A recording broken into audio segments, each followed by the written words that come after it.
You ask Tiger to solve. This deals with linear equations with one unknown. The final result is g equals 1/29. Let's solve it step by step.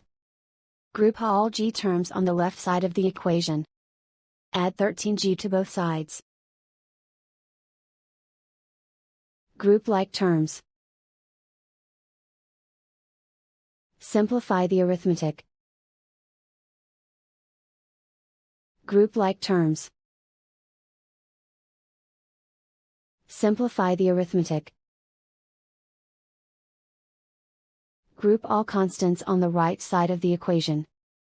Subtract 3 from both sides. Simplify the arithmetic.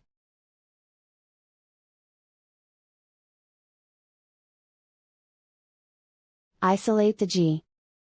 Divide both sides by 29. Simplify the fraction. And so the final result is g equals 1/29.